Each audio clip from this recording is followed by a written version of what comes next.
이미 화장은 하나의 문화고요. 또래 집단의 드레스 코드예요. 예쁜 아이는 또래 집단 안에서 진짜 권력을 가져요. 더욱더 염려를 할 수밖에 없는 상황의 아이들. 그러니까 건강에 문제가 될 만큼 다이어트에 집착하거나 아니면 이렇게 외모를 치장하는데 온 신경이 쓰여서 부모와 그거로 아주 심각하게 싸우고, 그렇게 병적으로 집착적으로 하는 아이들 같은 경우는 외모를 꾸미는 일 때문에 싸우는 일을 당장 중지해야 됩니다.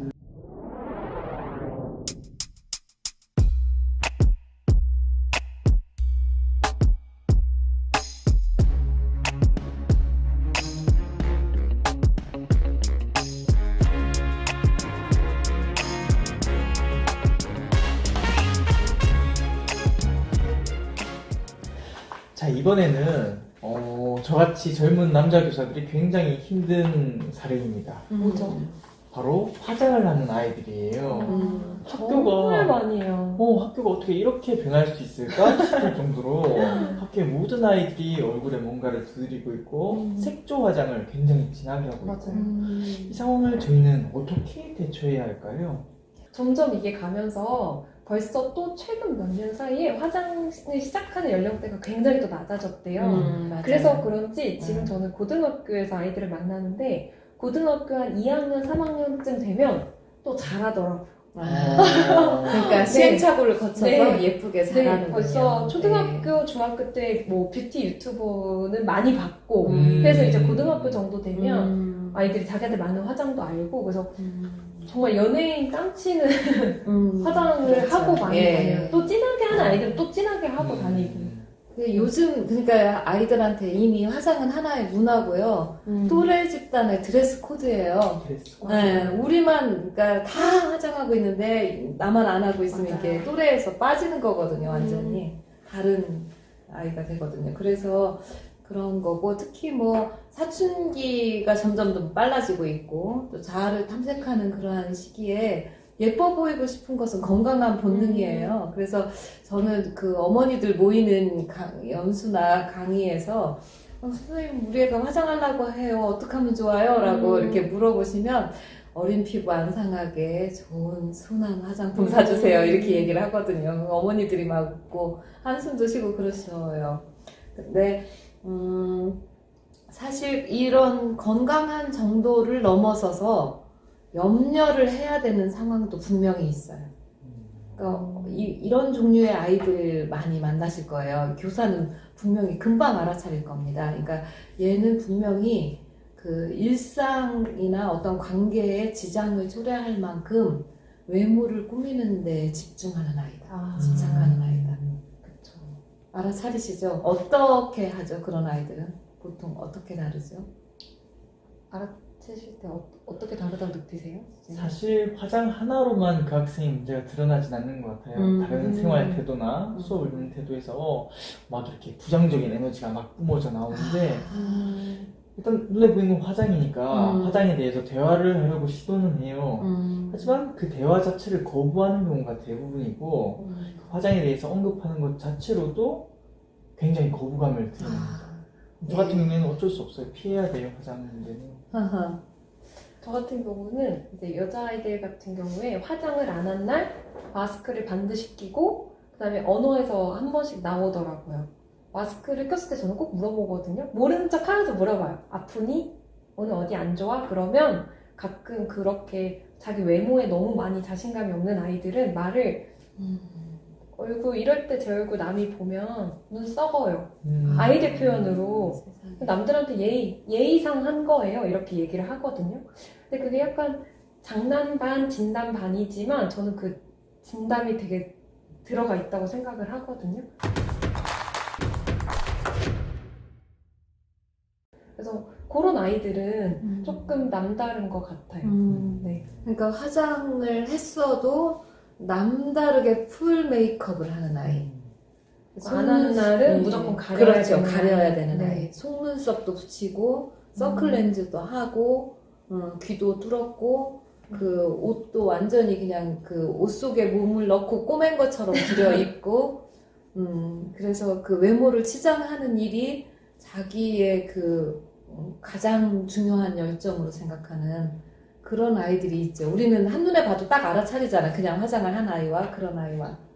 그래서 이게 물론 아이들이 이렇게 외모를 치장하는데 집중하는 커다란 이유가 있긴 있어요. 그죠? 네. 뭘까요? 뭘까요? 자존감의 문제인가요? 뭐 자존감의 문제는 정말 가장 근원적인 문제고 사실은 그냥 보통 아이들도 늘 외모 가지고 외모를 비하하거나 외모를 칭찬하거나 뭐 이런 문화 속에 있어요. 그래서 예쁜 아이는 또래 집단 안에서 특히 중학교 같은 경우는 진짜 권력을 가져요. 힘이죠. 네. 힘인 것 같아요. 네. 심지어 요새는 꼭 성적이 낮다거나 혹은 자존감이 낮은 아이들만 화장을 한다고 저는 생각하지는 않고 이런 거죠. 공부를 잘하는데 화장도 하고 예쁘기도 해. 그러면 플러스가 되어서 또래에서 선생님이 제 말씀하신 권력이 생기는 거예요. 예쁜데 공부도 잘하고 네. 공부도 잘하는데 옷도 잘 입고 몸매도 좋은데 뭐 공부 성적도 잘하고 남자아이들도 그렇고요. 그리고 드라마 보세요. 그 예쁜 여자가 그 멋지고 능력 있는 남자를 만나서 사랑에 빠지고 성공하게 된다. 뭐 이런 이야기가 그 배경과 줄거리와 인물을 달리하여 계속해서 재생산되고 있잖아요. 예. 그러니까 이런 전체 사회 전체가 어떤 외모 지상주의의 사회이기도 해요. 그리고 여기에는 사실 그 돈의 문제가 얽혀 있죠. 왜냐하면 우리 그 뷰티, 그러니까 외모와 관련된 어떤 산업의 규모가 얼마나 크겠어요? 맞아요. 네. 그러니까 그것이 사실 국가 경쟁력을 가지고 중국이나 이런 동남아시아 쪽에까지 엄청나게 커져 있는 거고요. 이런 어떤 외모를 중시하는 이런 사회 전체의 어떤 분위기를 계속 만들고 부추겨서 돈을 버는 세력이 있는 거죠. 그런 큰 이제 사회 문화적인 이런 그 환경 속에 아이들이 놓여 있기 때문에 아이들이 어쩔 수 없이 제 외모를 꾸미는 일에 내몰리긴 하죠. 아까 얘기했듯이 외모를 치장하는 것은 대부분 비슷한 문화인데 더욱더 염려를 할 수밖에 없는 상황의 아이들. 그러니까 건강에 문제가 될 만큼 다이어트에 집착하거나 아니면 이렇게 외모를 치장하는데 온 신경이 쓰여서 다른 걸 제대로 해내지 못할 정도로 그리고 부모와 그거로 아주 심각하게 싸우고 있고 막 이런 아이들 같은 경우는 아까 말씀하셨듯이 심각한 수준으로 자존감이 낮아져 있는 상태인 거죠. 원인은 잘 모르겠지만 물론 그 자존감은 애착 심리학자들은 초기에 부모님이 아이를 어떻게 대하고 아이와 어떤 관계를 맺느냐에서부터 비롯된다고는 해요. 근데 이제 학교에 들어오면 성적으로 줄 세워지고 예, 또래 관계 속에서도 이렇게 상처를 받기도 하고 이러면서 자존감에 이제 부정적인 영향을 끼칠 수도 있죠. 근데 아무튼 10대 소녀라 해도 외모 문제에 그렇게 그렇게 치중하는 건 아니고 맞아요. 그렇게 병적으로 집착적으로 하는 아이들 같은 경우는 그런 정도라면 이제 외모를 꾸미는 일 때문에 싸우는 일을 당장 중지해야 됩니다. 그럼 어떻게 해야 대처를 해야 어떻게 될까요? 될까요? 하게 또 마냥 둘 수는 없지. 좀 그렇게 하기에는 부모님들이 마음이 많이 불편하실 것 같아요. 불편할 거예요. 근데 보는 마음이 불편한 것보다는 아이와 나와의 관계에 치중을 하시는 것이 훨씬 더 빠르게 아이의 문제를 근원적으로 해결할 수가 있어요. 그래서 아이의 마음을 먼저 살펴봐야 그렇죠. 되는군요. 예, 아이가 혹시 그럴 수도 있어요. 형제 중에 누가 더 잘 나가거나 아니면 형제 중에 누가 더 아파서 부모님이 더 마음을 그쪽에 쓰고 있거나 뭐 그런 문제일 수도 있고 어쨌든 아이가 굉장히 자기 자존감이 낮아져 있는 상태이기 때문에 싸우지 말고 그냥 자주 손잡아주고 자주 안아주고 너의 존재 자체가 나에게 눈물나게 어여쁘다. 그렇게 말로만이 아니라 진정으로 아이가 그렇게 느껴주게 대해주시는 것이 중요한 시간이 거죠. 충분히 필요하겠네요. 그렇죠. 참 네. 쉽지 않으실 거예요. 손잡아주고 사랑한다고 얘기했는데 그 다음날 등교 시간에 특히 딸 있는 엄마들은 전쟁이라고 말씀하시더라고요. 또 빨리 가라. 근데 화장대 앞에서 아이라이너 그리고 있고 선클렌즈 끼고 있으면 참 어머님들이 마음이 아버님들도 힘들긴 마찬가지고. 하겠죠. 네. 네, 마음이 힘들긴 하겠지만 아이의 어떤 정체성이나 자존감에 훼손을 입는 것보다는 차라리 화장을 하는 걸 봐주는 게 낫지 않을까요? 근원적인 거를 더 네. 생각해야 되는 거네요. 근데 그렇게 정말 너의 존재 자체가 나에게 눈물나게 어여쁘다 이런 것들이 아이에게 확신으로 가는 순간에 네. 아이의 영혼이 그 영혼의 허기에서 벗어나요. 그리고 이 아이가 어떤 안정감, 그 충족된 어떤 사랑받는 느낌 이런 것으로 회복이 돼야만 그 외모 문제에 대해서도 이렇게 자신감을 조금 가질 수 있게 되고요. 그리고 그리고 영혼이 예. 외모의 문제를 해결해 주는 그렇죠, 예.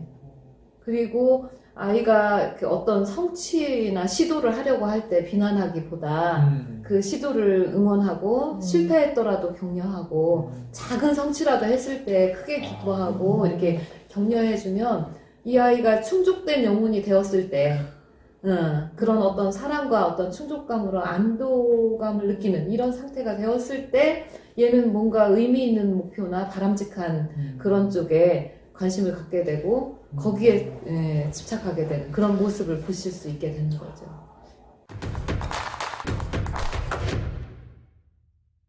참 이런 부분을 특히 저는 여고생들 점심시간에 자기가 조금 살이 붙었다고 생각하면 안 먹는 아이들 생각보다 많아요. 점심시간에 교실 같은 데 다녀보면. 그래서 왜 안 먹니? 라고 하면 다이어트에 대해서 안 먹는다고 말을 하거든요. 근데 참 이런 게 교사 입장에서는 부모님들께 이렇게 해주십사 고 말씀드리는 게 쉽진 않아요. 마치 부모님의 사랑이 이 아이가 부족해서 이렇게 안 먹고 있어요 라고 혹시라도 부모님들 귀에 들리실까봐 굉장히 조심스러워요. 예, 네. 예, 좋은 말씀인데요. 다만 아이가 그런 것에 대하여 사실 그대로 얘기하고 그 부모님과 만나서 좀 이런 부분을 조금 더 해주시면 그 훨씬 좋아질 거예요 라고 말씀을 드릴 수 있고 사실 교사가 아이와의 착을 형성하고 그 존재를 알아주는 것도 필요하죠. 그게 사실 학교에서는 우리가 할 수 있는 일이고요. 그러나 그 위력은 부모가 할 때 훨씬 더 크기 때문에 정말 우리가 조금 힘들지만 조금 부담스럽지만 부모님들과 이 문제가 진심으로 논의가 될 때 훨씬 더 빠르게 아이에게 그런 그 안정감과 그 사랑을 줄 수가 있죠. 그래서 조금 힘드시겠지만 젊은 선생님들 입장에서는 그냥 그러니까 아이가 보여주는 행동을 관찰된 그대로 말씀을 드리고 우리가 같이 분석해서 아이의 문제를 이렇게 도울 수 있을 것 같다라고 얘기를 하면서 관계를 잘 유지하면서 이렇게 말씀을 드리면 좀 들으시지 않을까요?